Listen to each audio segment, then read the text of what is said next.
makin ke ujung makin sama ya, topik makin ramai ya kan. Yang kurang tuh ada yang kurang yang pertama alhamdulillah ya. Nah, jadi suasana di Masjid Surabaya alhamdulillah masih ramai. Mungkin yang tak hadir itu langkah Bapak Ibu ya. Nah, kita doakan ya selamat sampai tujuannya ya.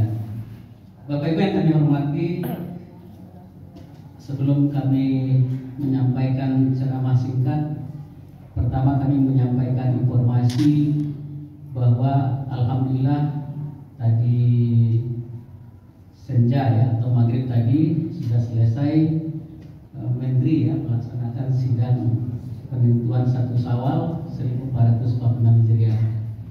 Dari hasil yang kita simak dari media tadi, insya Allah puasa tahun ini memang berjumlah 30 Bapak Ibu ya, sehingga insya Allah 1 Syawal 1446 Hijriah akan jatuh pada tanggal 31 Maret 2025. Insya Allah di Masjid Surabaya Jannah kita akan melaksanakan sholat Id pada hari Senin tanggal 31 Maret 2025. Kita mulai pada pukul 7.30 Bapak Ibu ya.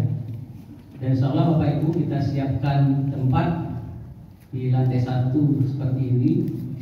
Kemudian di lantai 2 nanti kita bagi 2 Bapak Ibu. Separuh untuk jamaah ibu-ibu atau perempuan, yang separuh untuk laki-laki. Jadi insya Allah kita bisa muat di Masjid Surabaya Jannah. Bapak Ibu yang kami hormati, sebagai penceramah atau khotib, insya Allah Bapak Dr. Haji Sobri ya, Pak Muhammad Sobri ya, insya Allah Pak Dr. Haji Muhammad Sobri yang akan bertindak sebagai khotib pelaksana Idul Fitri di Masjid Surabaya Jannah. Bapak Ibu yang kami hormati, tentu pelaksanaan puasa Ramadan tahun ini Bapak Ibu, kita berusaha untuk melaksanakan mengikuti seluruh rangkaian ibadah itu semaksimal mungkin Bapak Ibu ya. Karena ketika kita berpisah dengan puasa tahun yang lalu, tentu terasa oleh kita Bapak Ibu ya. Mungkin ibadah kita belum maksimal. Bertekad kita Bapak Ibu ya, kalau Allah izinkan kita bertemu dengan puasa tahun yang akan datang atau tahun ini, kita akan berusaha lebih baik daripada tahun yang lalu.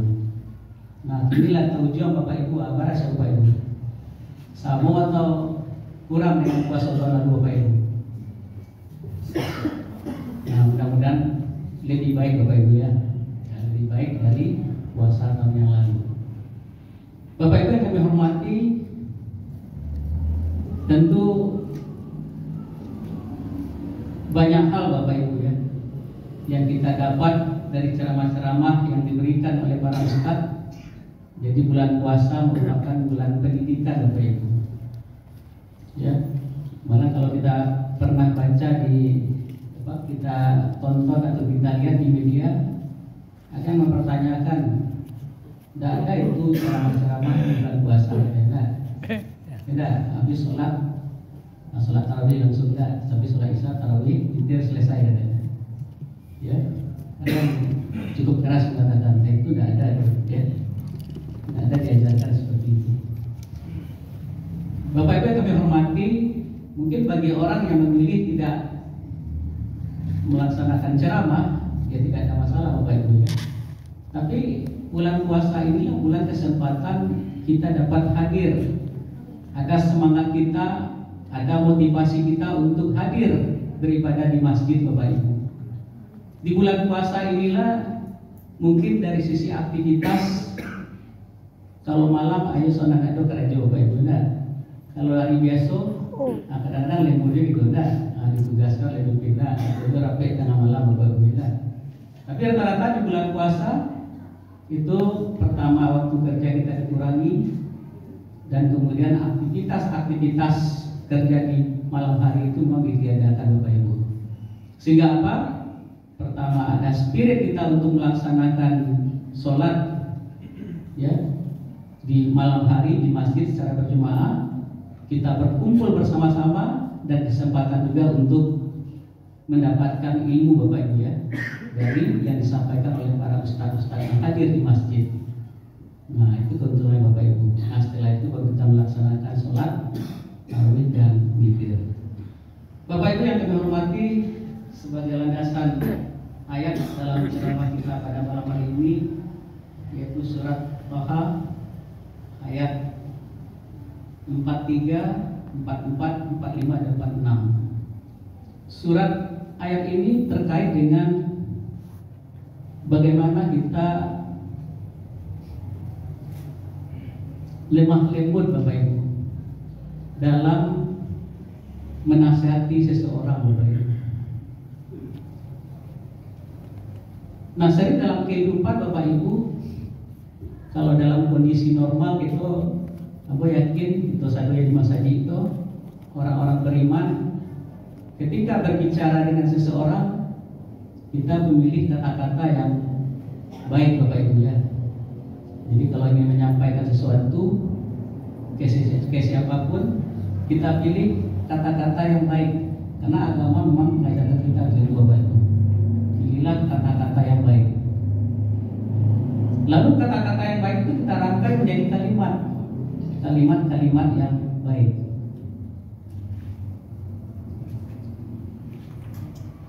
Apalagi kalau kita berbicara mungkin dengan kawan sama besar, ya, dengan anak dan seterusnya, atau suami kepada istri atau istri kepada suami. Dalam kondisi normal pasti kita pilih kata-kata yang baik Bapak Ibu ya. Yang kedua apa?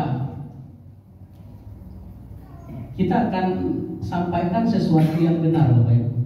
Jadi baik dan benar. Benar itu menyampaikan sesuatu yang sebagaimana seharusnya ya, tidak berbohong ya, atau jujur. Tapi yang paling berat Bapak Ibu, ketika kita ingin menyampaikan sesuatu kepada seseorang yang mungkin menurut kita mereka tidak baik atau tidak benar Bapak Ibu. Atau ketika kita dihadapkan pada kondisi ya, kita mungkin lagi bertengkar, atau orang menyampaikan sesuatu yang tidak benar kepada kita, kadang-kadang emosi kita terpancing juga Bapak Ibu. Nah di bulan puasa betul-betul kita coba redam itu Bapak Ibu ya. Sehingga jarang itu dagang Bapak Ibu, orang bertangka ya enggak di bulan puasa ya. Kalau di luar bulan puasa, nah, kadang-kadang di jalan enggak menutup kok enggak di tabrakan Bapak Ibu ya. Nah, sama-sama tak gaji. Nah, pas tak gaji itu yang sih terlope kecil enggak lama ke nasuran lain. Nasuran lain juga balik Bapak Ibu. Anak untuk ada bersih-bersih. Tapi orang boleh jadi tapi jalan. Alhamdulillah bulan puasa enggak ada Bapak Ibu. Ya. Tahu kalau ada tetangga kita, kawan-kawan kita yang biasanya bertangka panjang di luar bulan puasa Bapak Ibu. Bulan puasa enggak, hanya enggak sadar enggak. Ya, pertama tentu kita berpikir enggak. Aku sendiri Bapak Ibu kadang-kadang di jalan Bapak Ibu, padahal yang salah enggak. Dicari mulainya ke makam lo gawan Bapak Ibu. Nah itu kalau nak kenal bulan puasa Bapak Ibu ada suatu keberhentian gue lah. Ya. Tapi di bulan puasa kita latih diri kita untuk menahan Bapak Ibu. Ya. Nah apalagi Bapak Ibu, secara umum orang sudah tahu seseorang itu melakukan sesuatu yang tidak benar. Nah kadang-kadang Bapak pikir ada Bapak Ibu, nah, kan semangat spirit jihad kita muncul pula ya, jihad kalau tidak mau sampaikan salah ya, makhluk nahi munkar. Cara menyampaikan itu dengan cara yang tidak benar kepada Bapak Ibu. Ya. Atau ketika kita berhadapan dengan tadi, kalau hanya mengeceknya karet Bapak Ibu, tapi topi dialog atau kartu yang lebih karet. Ambo jangan bodoh, ya, jangan kalah, bodoh saya nak semua, tidak. Cie keceknya kalau keluar 2005 balik, Bapak Ibu. Kan ada betul Bapak Ibu. Nah, kadang-kadang kita dalam kondisi yang sulit menahan amarah ya. Cie kecek istrinya, nah, duo kedua dari mulut suami ada, setengah nadanya kedua C ada, nah, makin lama makin naik nadanya ada. Nah, itu dalam kondisi yang tidak normal Bapak Ibu ya. Kadang-kadang lupa kita. Bapak Ibu yang kami hormati, barangkali Bapak Ibu kita juga sering mendengar orang demo ya, mahasiswa ya demo ya. Betul yang di demonya itu sesuatu yang tidak benar. Tapi kadang-kadang sedih kita Bapak Ibu ya. Ketika dia demo itu keluar kata-kata kotor Bapak Ibu ya. Bahkan ditulisnya sesuatu yang sebenarnya juga tidak bagus ya. Nah di surat Taha ayat 43 tadi Allah memberikan contoh bagaimana Nabi Musa dan Nabi Harun diperintahkan oleh Allah memberikan nasihat kepada Fir'aun. Coba bayang Bapak Ibu yang tadi dihadapi oleh Nabi Musa dan Nabi Harun itu Fir'aun ya. Jadi Allah perintahkan ya di dalam surat Taha ayat 43 tadi ya, Allah perintahkan ishaba ila Fir'aun innahu tagha. Pergilah kamu berdua kepada Fir'aun, sesungguhnya dia telah melampaui batas. Jadi Allah perintahkan Nabi Musa dan Harun untuk datang ke Fir'aun karena Fir'aun sudah melampaui batas. Kenapa melampaui batas? Nah, karena Fir'aun sudah mengklaim dirinya Tuhan Bapak Ibu ya. Jadi Allah perintahkan Nabi Musa dan Nabi Harun. Lalu apalagi pesan Allah pada surat yang ke-44 yang artinya maka berbicaralah kamu berdua kepadanya dengan kata-kata yang lembut. Mudah-mudahan ia ingat atau takut. Jadi Allah pesankan Nabi Musa sama Nabi Harun menghadapi Fir'aun, nasihati atau bicaralah dengan menggunakan kata-kata yang lembut Bapak Ibu. Lo bayangkan yang dihadapi Fir'aun ya. Pesan Allah tetap menggunakan kata-kata yang lembut. Nah kita Bapak Ibu ya, karena prinsip tadi jangan kalah podo sedanamut ya. Ketika seseorang datang kepada kita dan kita tahu dia termasuk orang yang mungkin sering berbuat tidak baik, mungkin dia akan datang kepada kita melakukan sesuatu, kadang-kadang baru nampak wajahnya pasar wajah begini saya gadang suara wajah itu kalau kelelong ngisi itu ibu lebih lahir tidak ada apa itu ya. Ini Fir'aun ya. Pesan Allah hadapi atau bicara dengan yang paling lembut.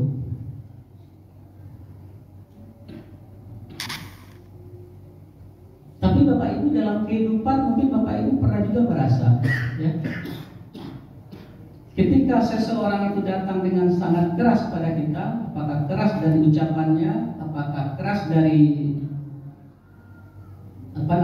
ekspresi wajahnya ke kita, atau mungkin kata-katanya menyakitkan kita. Kadang-kadang kalau tidak respon Bapak Ibu, kadang-kadang yang bersangkutan itu sadar sih Bapak Ibu ya.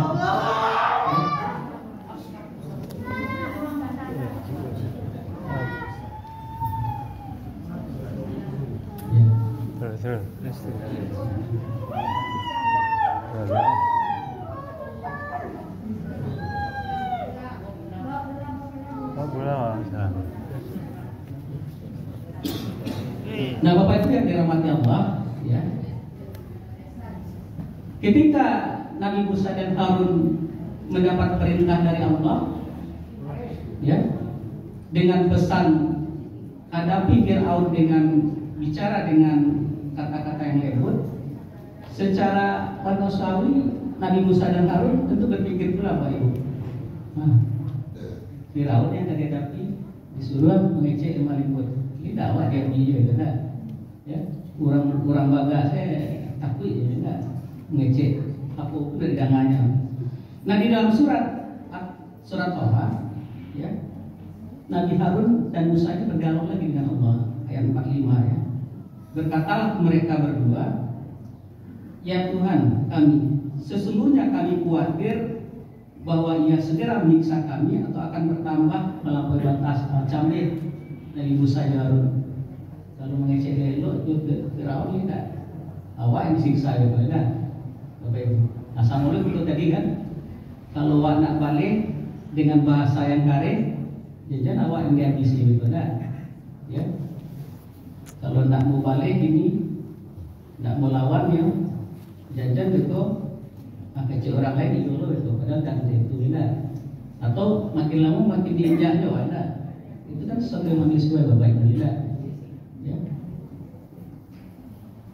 Dan Allah jawab apa jawab Allah? Allah berfirman dalam surat yang ke-46, maaf ke ayat 46, janganlah kamu berdua khawatir. Jadi kata Allah ke Harun dan Nabi Musa dan Harun, janganlah kamu berdua khawatir. Sesungguhnya aku beserta kamu berdua, aku mendengar dan melihat. Jadi Bapak Ibu, ada satu keyakinan yang ditanamkan ketika kita tidak membalas sesuatu yang tidak baik dengan yang tidak baik, ya.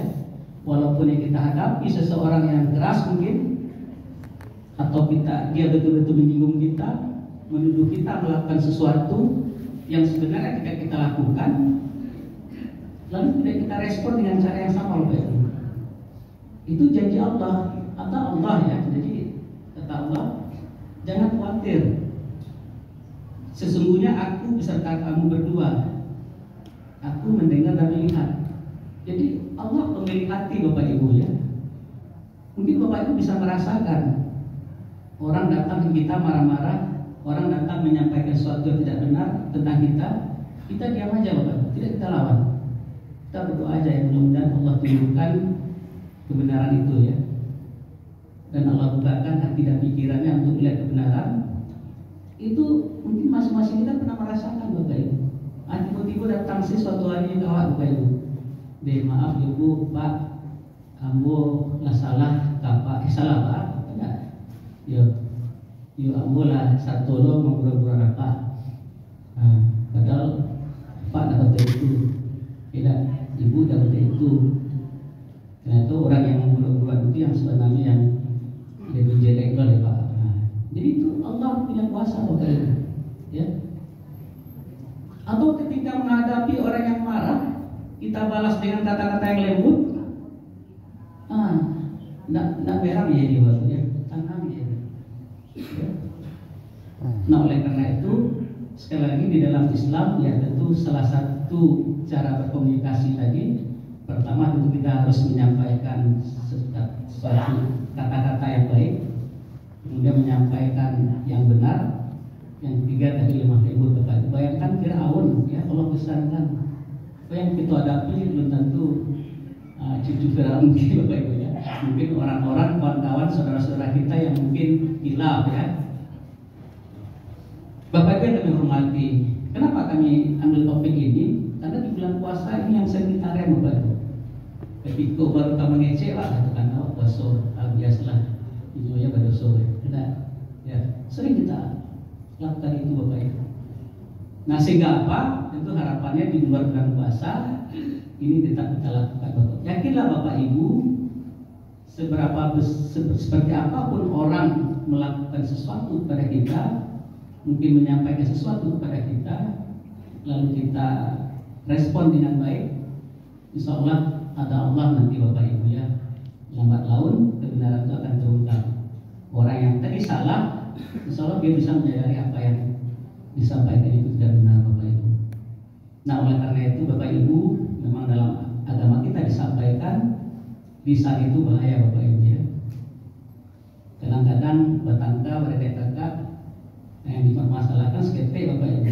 Jadi karena tidak mampu menahan lisan, keluar oleh Bapak Ibu, akhirnya menyakitkan hati. Kayak orang bilang kalau kulit luka masih bisa dicari obatnya. Tapi kalau hati sudah terluka oleh lisan seseorang, itu sulit sembuhnya Bapak Ibu. Oleh karena itu Allah pesankan juga, mari kita jaga lisan kita Bapak Ibu. Mungkin kita mampu memilih kata-kata yang baik, mungkin kita mampu berkata jujur, tapi kadang-kadang kita tidak mampu tadi ya, dalam kondisi tertentu kita ya menyampaikan malah tidak lemah lembut Bapak Ibu ya. Kita lawan sesuatu yang keras dengan bahasa yang makin keras ya. Orang jelekkan kita balas lagi dengan menjelekkannya juga. Tentu dalam Islam tidak dianjurkan seperti itu Bapak Ibu. Yakinlah bahwa Allah tadi dikatakan Allah melihat, Allah mendengar. Tentu insya Allah kita ikuti perintah Allah, bicara dengan lemah lembut dalam kondisi apapun, insya Allah Allah akan menunjukkan kebenaran itu dan menunjukkan sesuatu yang tidak benar juga tidak benar pada akhirnya Bapak Ibu. Barangkali itu yang bisa kita sampaikan Bapak Ibu. Mudah-mudahan di penghujung bulan Ramadan ini kita